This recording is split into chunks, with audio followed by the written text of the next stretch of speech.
ইন্টেরিয়রের জন্য সঠিক কালার কিভাবে নির্বাচন করবেন। আজকের এই ভিডিওতে আমরা জানব একটি সুন্দর ও ব্যালেন্সড ইন্টেরিয়রের জন্য কোথায়, কখন এবং কিভাবে কালার নির্বাচন করা উচিত।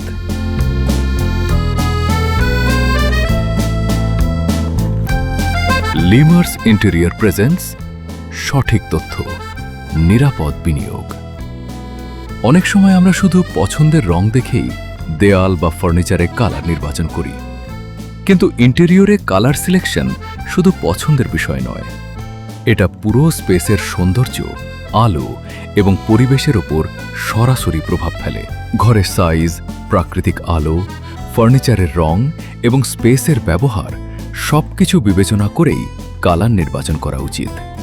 যেমন ছোট ঘরে খুব গাঢ় রং ব্যবহার করলে স্পেস আরও ছোট মনে হতে পারে, আবার পর্যাপ্ত আলো না থাকা ঘরে ভুল কালার ব্যবহার করলে ঘরটা অন্ধকার ও ভারী লাগতে পারে।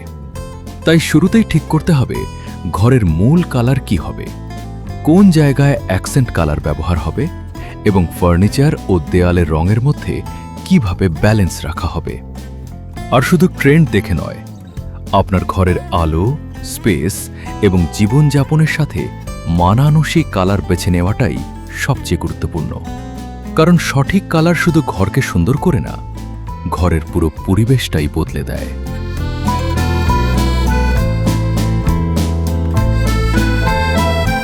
পরবর্তী ভিডিওতে আমরা জানব ইন্টেরিয়রে বোর্ডের কোয়ালিটি ও ম্যাটেরিয়াল সম্পর্কে গুরুত্বপূর্ণ বিষয়গুলো।